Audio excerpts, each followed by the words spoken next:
서로 축복하겠습니다. 올해는 오직 은혜로입니다.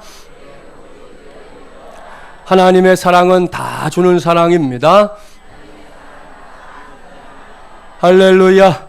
한 번 더 축복할까요? 메리 크리스마스, 해피 크리스마스, 할렐루야.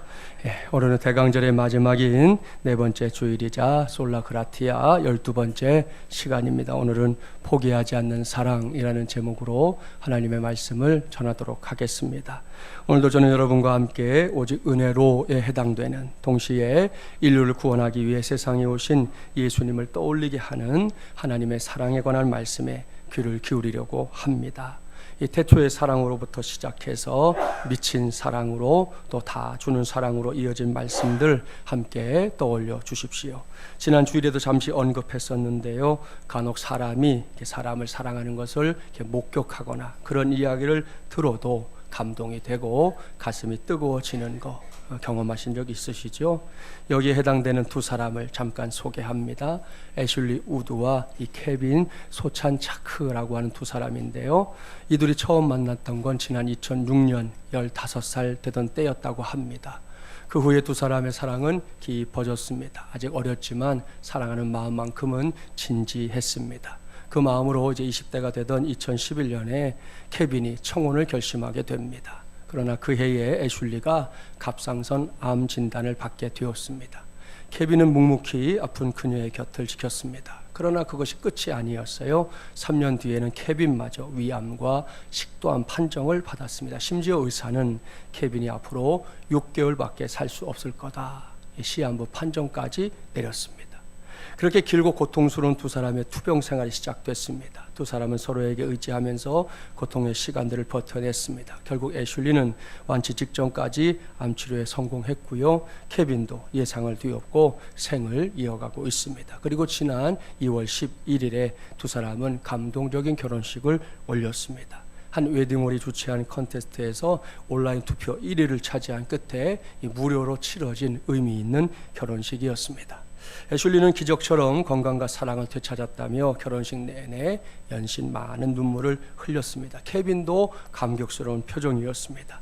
두 사람이 처음 만난 이후 11년 만의 결실이었으니 왜 안 그렇겠습니까? 케빈은 말합니다. 지금 내 인생에서 성취하고 싶은 건 애슐리와의 결혼뿐이었어요. 애슐리도 말합니다. 매 순간을 즐기세요. 우리는 힘겨운 시간을 겪더라도 결국 괜찮아질 겁니다.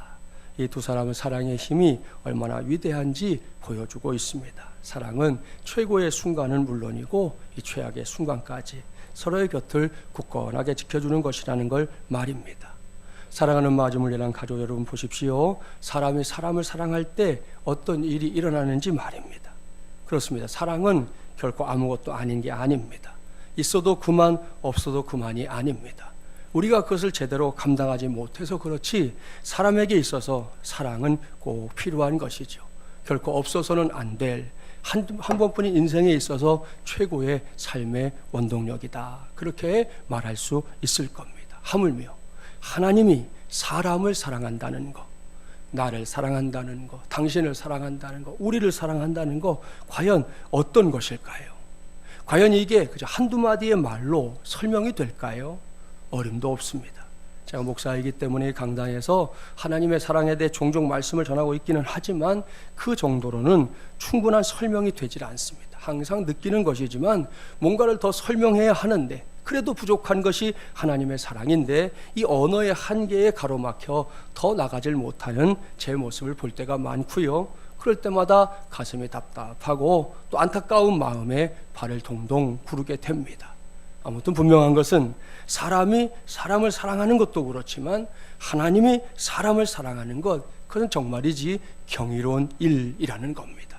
이것을 확실하게 믿을 수 있는 저와 여러분이 되기를 바랍니다. 아울러 그 경이로움에 이 경이로운 사랑의 극치를 맛보는 가운데 성탄절인 내일을 맞이하게 되는 저와 여러분, 우리 교회가 되기를 주님의 이름으로 간절히 축원합니다.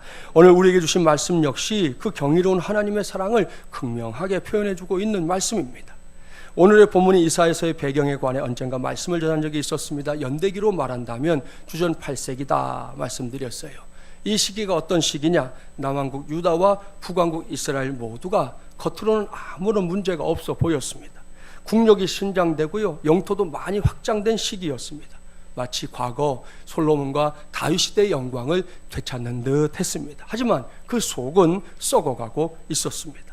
사회적으로 제일 큰 문제는 부익부 빈익빈의 문제였어요. 이것은 요즘 우리 사회의 문제이기도 한데요, 사회적인 소득 분배가 제대로 이루어지지 않고 있었다는 것이죠. 역사적으로 보면 어떤 시대든지 이런 상황은 언제 터질지 모르는 이 사회적인 뇌관의 역할을 하곤 했는데요, 남왕국과 북왕국 안에서도 그러한 문제들이 곳곳에서 들끓고 있었습니다. 더 큰 문제는 이 신앙적인 문제였습니다. 일찍부터 하나님의 백성으로 택함을 받은 사람들 아닙니까? 그런데 정작 택함받은 백성들에게 하나님은 안중에도 없었습니다. 모두가 다 자기의 소견에 옳은 대로 생각하고 자기의 소견에 옳은 대로 행동합니다. 말로만 하나님의 백성이지 어디를 봐도 하나님의 시흥자가 보이지 않는 그런 사람들이었다는 것입니다. 하나님은 이러한 이스라엘 백성들에게 선지자들을 부지런히 보냈습니다. 그들로 하여금 하나님의 뜻이 무엇인지 가르치게 했고, 시종료일 한 가지의 메시지를 선포하게 했습니다. 슈부, 회개하고 돌아오라. 바로 이것이었습니다. 더 이상 하나님의 뜻이 아닌 길에 서서 죄를 짓지 말라. 모든 죄 회개하고 사랑하시는 하나님, 용서하시는 하나님의 품으로 어서 돌아오라. 이것이 바로 슈부입니다. 기회가 될 때 오늘의 본문 이사야서를 1장부터 쭉 읽어보십시오. 곳곳에서 슈부를 외치는 하나님을 만나게 될 겁니다. 그런데 이사야서에서 만나게 되는 하나님은 슈부만 외치는 하나님이 아니에요. 이사야서는 구약 성경 중에서 가장 많이 메시아에 관한 예언을 기록하고 있는 하나님의 말씀이기도 합니다. 여기서 말하는 메시아 누구인지 아시죠? 지금 우리가 지키고 있는 이 대강절 절기에 전 세계에 흩어져 있는 하나님의 자녀들이 손꼽아 기다리고 있는 예수님, 바로 우리의 주님입니다. 그렇습니다. 이사야서에서는 많은 메시아 예언, 예수님에 관한 예언을 확인할 수 있는데요, 대표적인 성경 두 곳만 우리가 찾아보겠습니다. 먼저 이사야 7장으로 가볼까요? 976쪽입니다. 같은 이사야서니까 찾기가 어렵지 않으시죠? 이사야 7장 14절 말씀을 함께 봉독해 보겠습니다. 976쪽입니다. 이사야 7장 14절 함께 봉독합니다. 그러므로 주께서 친히 징조를 너희에게 주실 것이라. 보라, 처녀가 잉태하여 아들을 낳을 것이요 그의 이름을 임마누엘이라 하리라. 아멘. 할렐루야. 무슨 말씀인지 아시죠? 이사야 선지자가 예수님께서 처녀인 마리아의 몸을 빌려 세상에 오실 것을 주전 8세기에 이미 미리 예언해 놓았다는 겁니다. 이 예언대로 예수님은 2000년 전에 처녀인 마리아의 몸을 빌려 우리와 똑같은 모습으로, 사람의 모습으로 세상에 오신 겁니다. 믿습니까? 할렐루야. 한 구절만 더 볼까요? 이사야 9장으로 가봅니다. 한 장 정도 넘기시면 나오죠. 9장 6절과 7절 말씀, 978쪽입니다. 이사야 9장 6절과 7절 함께 봉독합니다. 이는 한 아기가 우리에게 낳고 한 아들을 우리에게 주신 바 되었는데 그의 어깨에는 정사를 메었고 그의 이름은 기묘자라, 모사라, 전능하신 하나님이라, 영존하시는 아버지라, 평강의 왕이라 할 것임이라. 그 정사와 평강의 더함이 무궁하며 또 다윗의 왕자와 그의 나라에 군림하여 그 나라를 굳게 세우고 지금 이후로 영원히 정의와 공의로 그것을 보존하실 것이라. 만군의 여호와의 열심히 이를 이루시리라. 아멘. 마찬가지로 이 땅에 아기 예수님으로 찾아오신 예수님에 관한 예언입니다. 이 땅에 평화의 왕이요 또한 공의의 왕으로 오신 예수님 말입니다. 사랑하는 여러분, 보십시오. 이 모두가 다 메시아로 세상에 오신 예수님에 관한 예언들입니다. 이 예언들은 예수님을 통해 이 땅 위에서 다 이루어졌지요. 하나님의 뜻이 하늘에서 이루어진 것처럼 이 땅 안에서도 다 이루어지게 된 겁니다. 오늘 주신 본문 말씀도 같은 맥락의 말씀이에요. 이제는 본문으로 돌아가 볼까요? 본문 1절 말씀을 함께 봉독합니다. 1절입니다. 내가 붙드는 나의 종, 내 마음에 기뻐하는 자, 곧 내가 택한 사람을 보라. 내가 나의 영을 그에게 주었은즉 그가 이방에 정의를 베풀리라. 아멘. 하나님께서 예수님을 가리켜 뭐라고 말씀하고 있는지 보십시오. 내가 붙드는 나의 종이라고 말씀하십니다. 내 마음에 기뻐하는 자요 내가 택한 사람이다, 그렇게 부르고 있습니다. 이 모두가 성자이신 예수님을 가리키는 표현들입니다. 예수님께서 세상에 오셔서 세례 요한에게 세례받고 요단강에서 이렇게 올라오실 때 하늘에서 들렸던 음성 있었지요? 기억나십니까? 이는 내 사랑하는 아들이요 내 기뻐하는 자라. 보십시오. 똑같은 말씀입니다. 따라서 오늘 주신 말씀이 예수님에 관한 말씀이다, 결론을 지을 수 있는데요. 그렇다면 예수님께서 메시아로 이 땅에 오셔서 하실 일들은 도대체 어떤 것들일까요? 오늘 본문 2절부터 4절까지의 말씀을 보면 그것들이 뭔지 알 수 있습니다. 우리 관심을 가지고 2절부터 4절 말씀 함께 봉독합니다. 그는 외치지 아니하며 목소리를 높이지 아니하며 그 소리를 거리에 들리게 하지 아니하며 상한 갈대를 꺾지 아니하며 꺼져가는 등불을 끄지 아니하고 진실로 정의를 시행할 것이며 그는 쇠하지 아니하며 낙담하지 아니하고 세상에 정의를 세우기에 이르리니 섬들이 그 교훈을 앙망하리라. 아멘. 여기에 메시아이신 예수님께서 이 땅에 오셔서 행하실 일들이 쭉 나열되어 있습니다. 먼저 예수님은 동네방네 광고하듯 그렇게 요란스럽게 일하지 않으실 것이다 말씀합니다. 본문 2절이 바로 그 말씀이잖아요. 그는 외치지 아니하며 목소리를 높이지 아니하며 그 소리를 거리에 들리게 하지 아니하며 그랬습니다. 세상을 살다 보면 뭘 하든 요란한 사람들이 있지요. 한마디로 말하면 내가 뭘 하고 있는지 티내는 걸 좋아하는 사람들이 있다는 겁니다.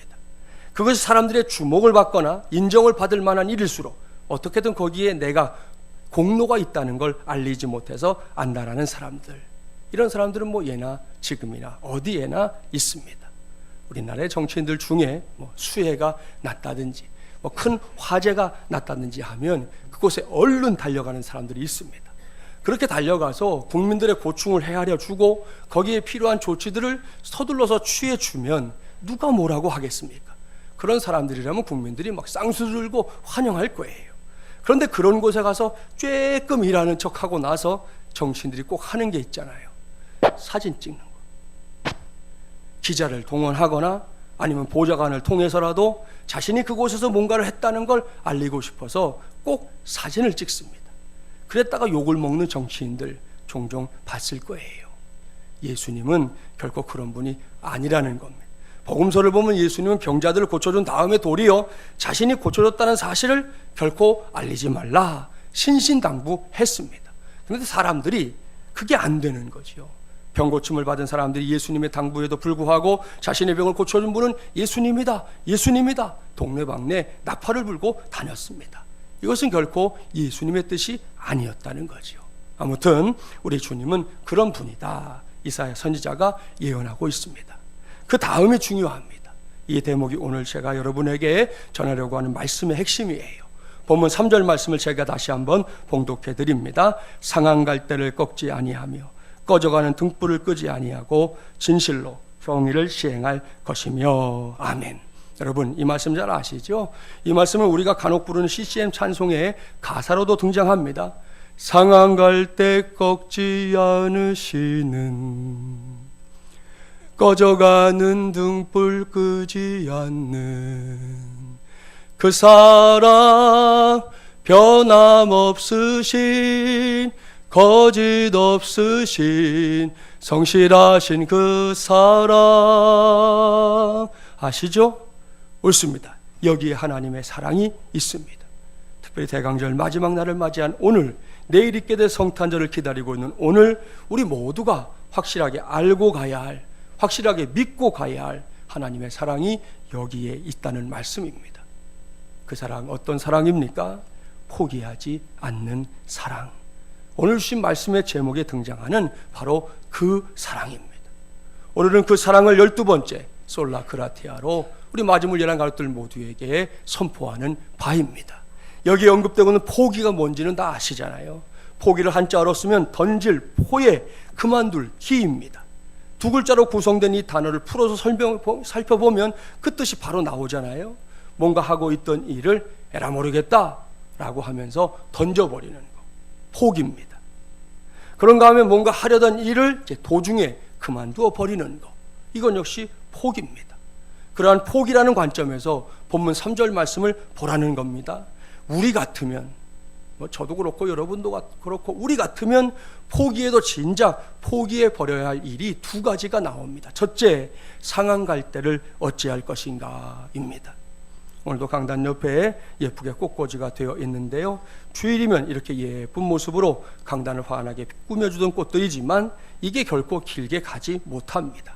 빠르면 수요일 정도, 늦어도 일주일 정도만 지나면 이렇게 싱싱했던 꽃들이 상하잖아요. 시들시들해집니다. 지금도 기억나는데 어떤 해 여름이었는데, 여름에 목요일쯤 됐나요? 문을 열고 딱 들어왔는데 이 안에서 아주 고약한 냄새가 진동을 하는 거예요. 도대체 이 냄새가 뭐지? 하고 보니까 이 꽃이 상해서 그 꽃에서 나는 그 아주 고약한 냄새더라고요.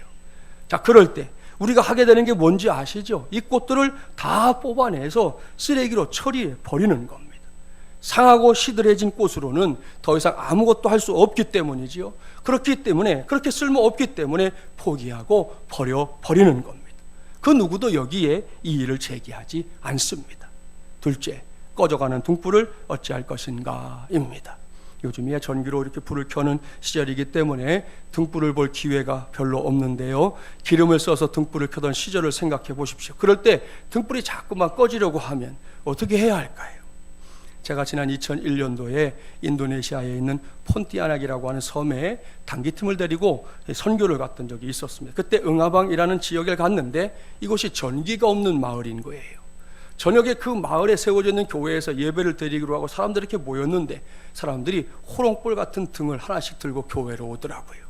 그 불빛에 의지해서 예배를 드리는데 이렇게 환한 건 아니지만 그 나름 은혜가 되고 감동이 되었습니다. 그런데 예배를 마치고 나니까 누가 시킨 것도 아닌데 다들 자리에서 일어나더니 등불을 다 꺼버리는 거예요. 나중에 알고 보니까 기름을 아끼기 위해서다는 거예요. 그렇게 불을 끄고 나니까 사방이 암흑천지입니다. 그때 어둠 속에서 빛이 나는 게 얼마나 대단한 힘을 발휘하는지 새삼스럽게 실감할 수 있었습니다. 그렇게 등불이 꺼져갈 때 사람들이 하게 되는 건 다른 게 아닙니다. 얼른 꺼버리는 거지요. 그야말로 잠시 기다려주는 것도 없습니다. 불빛이 희미해지면 더 이상 쓸 수 없다는 생각 때문에 일찌감치 포기하고 그 불을 꺼버리는 것, 이게 당연한 일입니다. 옳습니다. 상한 갈대, 그 시들고 냄새나는 쓰레기에 불과한 갈대를 꺾어서 내다 버리는 게 당연하고요. 꺼져가는 등불 붙잡고 있어봐야 선한 것이 있을 게 없기 때문에 그냥 그 불을 훅 꺼버리는 게 당연합니다. 이것들은 다 포기할 수밖에 없는 것들입니다. 나중을 기약할 것도 없는 것들입니다. 이것이 사람의 생각입니다. 이사야 선지자가 살았던 그 시절의 사람들의 생각이고요, 2017년에 살고 있는 이 자리에 있는 우리의 생각이기도 합니다.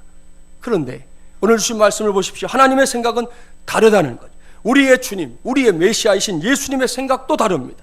성경은 이 점에 대해서 조금도 감추지 않고 명백하게 하나님의 뜻을 밝히고 있습니다. 상한 갈대를 꺾지 아니하며 꺼져가는 등불을 끄지 아니한다. 할렐루야. 무슨 말씀입니까? 이것은 포기하지 않는다는 말씀입니다. 그렇습니다. 당시의 이스라엘 백성들이 마치 상한 갈대와 같고 꺼져가는 등불과 같은 존재가 되어 버렸지만, 그럼에도 불구하고 그들을 향한 하나님의 사랑은 포기하지 않는 사랑이라는 말씀이에요. 오늘날에도 다르지 않습니다. 저와 여러분의 모습이 어떻습니까?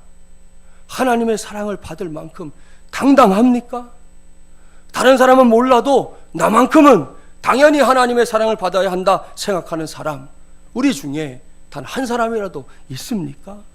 없을 겁니다. 목사인 저부터 그렇습니다. 하나님으로부터 받은 건 많은데 그 많은 것을 받은 사람답게 살지를 못합니다. 하루에도 골백 번 이 속으로 짓는 죄가 얼마나 많은지 얼마나 큰지 모릅니다. 목사도 마음이 상할 때가 있고요, 기분이 나쁠 때가 있습니다. 오늘 주보 칼럼에도 썼지만 목사는 성도들 때문에 행복할 때가 분명히 있어요.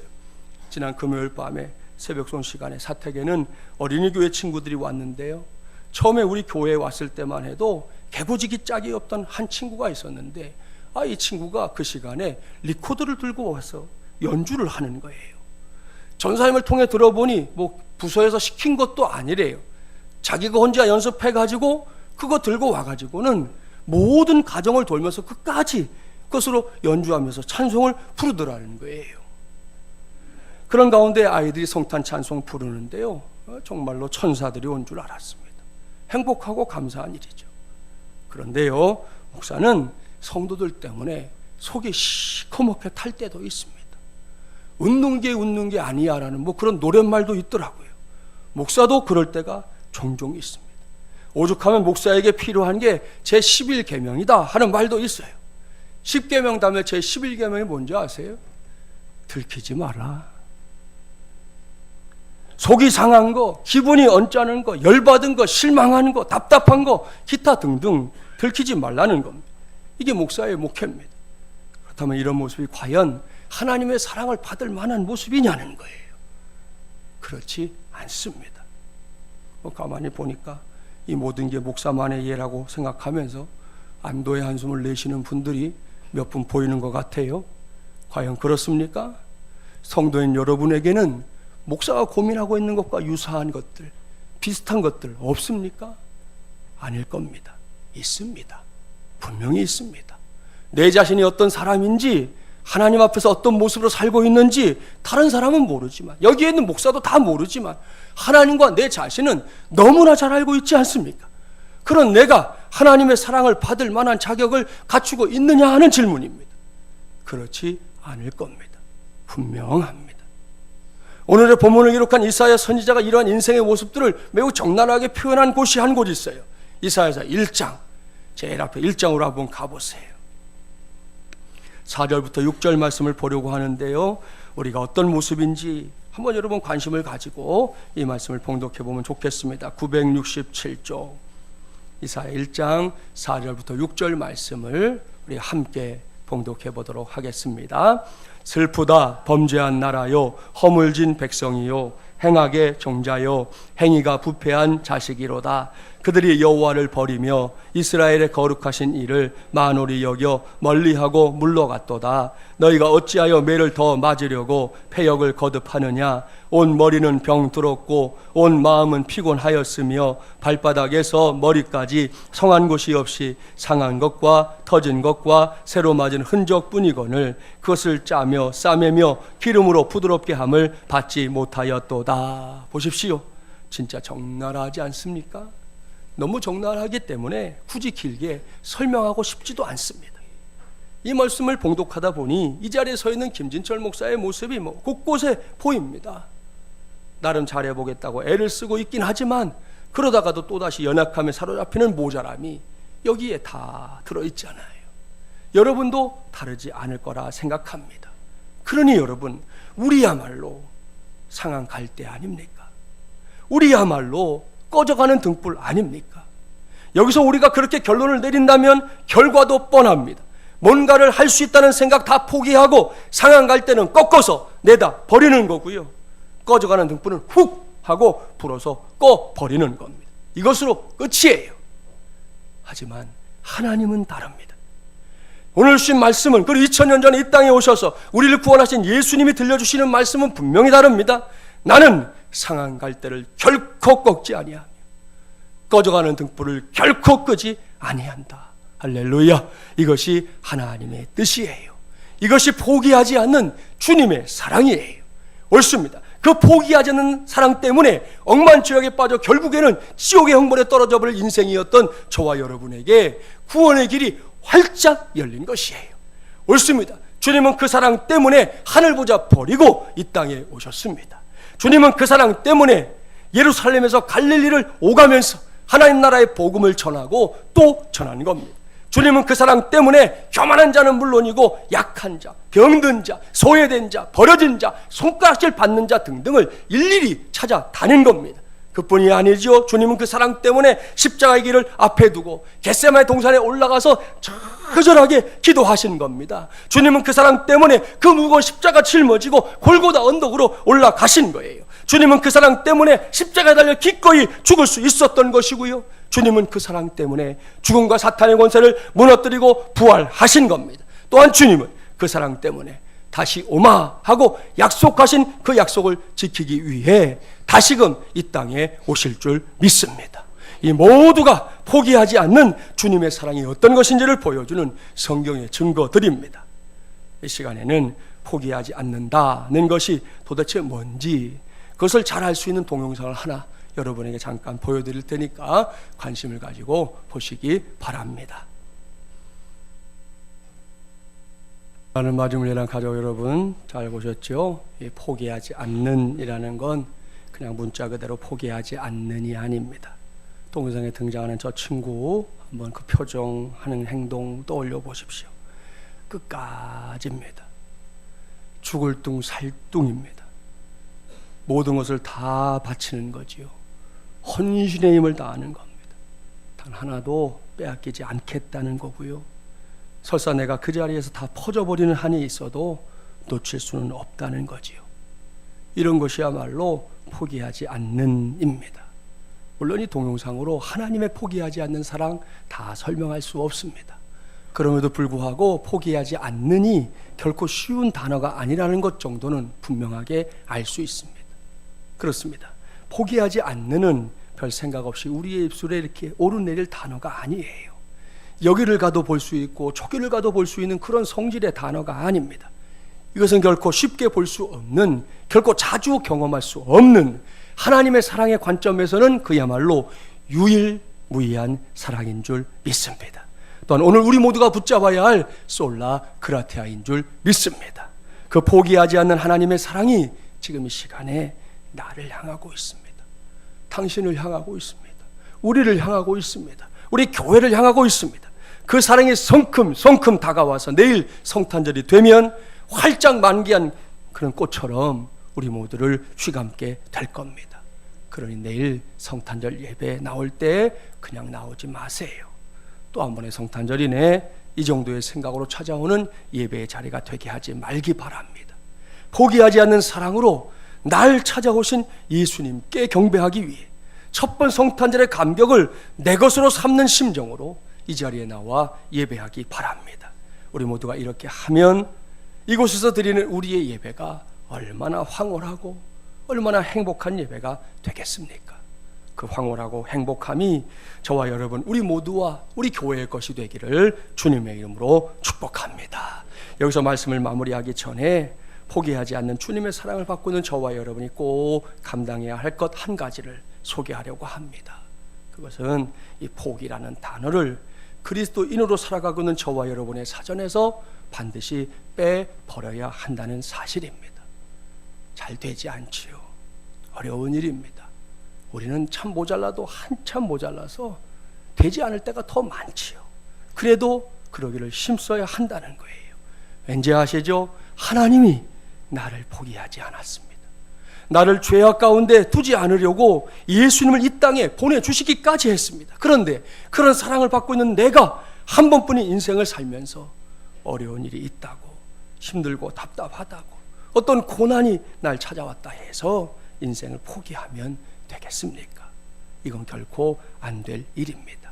그렇습니다. 꼭 기억하십시다. 우리에게 포기는 없어야 합니다. 결코 포기는 키우지 말기 바랍니다. 우리에게 있는 포기는 그저 포기김치만 있을 뿐이에요. 그 외에는 모든 모양의 포기는 다 던져버리기 바랍니다. 그렇지 않으면 우리는 결국 실패를 거듭하는 신앙에 머물고 말 것이에요. 태국에서 코끼리 자주 보시는데 그 코끼리도 잡아야 되잖아요. 어떻게 잡느냐? 정글 속에서 소리를 지으며 뛰어나오는 코끼리는 미리 만들어 놓은 우리 같은 큰 집 속에 이렇게 들어가게 돼요. 코끼리가 딱 들어가면 우리를 막아버리는 큰 문이 덜커덕 닫히는데요. 코끼리 사냥꾼들은 갇혀버린 코끼리의 발에다가 얼른 쇠사슬 줄을 맵니다. 이 쇠사슬 줄의 한쪽 끝은 벵갈 보리수라는 아주 튼튼하고 큰 나무에 매요. 이렇게 한 뒤에 우리를 치우며 이 코끼리가 자유롭게 움직이게 해주면 코끼리는 짧게는 며칠, 어떤 놈은 막 몇 주일 동안 발에 묶인 그 쇠사슬을 끌면서 그 나무를 막 뿌리째 뽑으려고 안간힘을 씁니다. 그러다가 결국 코끼리가 자기 힘으로는 도저히 뿌리를 뽑지 못한다는 것을 이제 깨닫게 되는 시점에 이르게 되는데요. 그렇게 되면 발에 묶인 그 쇠사슬이 팽팽하게 될 때마다 코끼리는 모든 걸 다 포기하고요. 아무런 힘도 쓰지 않게 됩니다. 그때부터는 쇠사슬의 한쪽 끝을 그 벵갈 보리수가 아니라 작은 기둥같이 별것 아닌 것 거기에 묶어 놓아도 쇠사슬이 팽팽해지면 아이고 안 되는구나 생각하고 더 이상 힘을 쓰지 않게 되는 것입니다. 그 거대한 코끼리가 말입니다. 이런 코끼리의 모습은 나는 이런 정도의 사람밖에 안 돼라고 생각하며 자신의 삶을 포기한 사람의 모습과 참 많이 닮았습니다. 이와 관련해서 이런 이야기도 있어요. 사탄이 인간 낚시 대회를 열었다는 거예요. 기분이 나쁘죠. 마귀들이 앞다투어 인간 세상으로 낚시질을 떠났습니다. 저녁 때가 되자 낚시를 떠났던 마귀들이 낚시 바구니를 들고 돌아왔는데 한 마귀의 바구니에서는 꺼내도 또 꺼내도 인간들이 끊임없이 쏟아져 나왔습니다. 결국 그 마귀가 우승을 했는데요. 사탄이 물었습니다. 너는 도대체 무슨 미끼를 썼기에 이렇게 많은 인간들을 낚았느냐? 그때 이 대상을 수상한 마귀가 대답합니다. 저는 포기라는 미끼를 썼습니다. 너는 이미 늦었다. 너는 쓸 때라고는 우리 쪽밖에 없다. 이런 낚싯밥을 아주 좋아하던데요. 그러더라는 거죠. 무슨 이야기인지 아시겠죠? 다시 말씀드립니다. 어느새 2017년이 마무리되어 가고 있습니다. 며칠 남지 않은 올해와 함께 저와 여러분 모두가 자신의 사전에서 포기라는 이 단어를 확실하게 빼내서 저 멀리 던져버리기 바랍니다. 왜요? 누구든지 그것에 발목 잡혔다가는 그야말로 오도 가도 못하게 되기 때문입니다. 요즘은 그 발목 잡힘 때문에 하나뿐인 목숨까지 내던지는 일들이 너무 자주 일어나는 시대이지 않습니까? 이것은 결코 우리의 선택이 되어서는 안 됩니다. 이를 명심하고 2017년도 대강절과 성탄절을 통해 나를 향하고 있는 포기하지 않는 주님의 사랑 꼭 체험하기를 바랍니다. 그래서 다가오는 새해에는 어떤 일을 만나든지 포기하는 것, 그것부터 깨끗하게 포기하고 포기하지 않는 주님의 사랑에 붙잡힌 바 되어 쓰임받는 저와 여러분이 되기를 바랍니다. 그래서 여호와 이레 하나님께서 예비하신 새로운 시간, 새로운 공간 속에서 하나님의 복과 은혜를 이전보다 더 충만하게 받고 또 누리는 저와 여러분이 되기를 주님의 이름으로 간절히 축원합니다.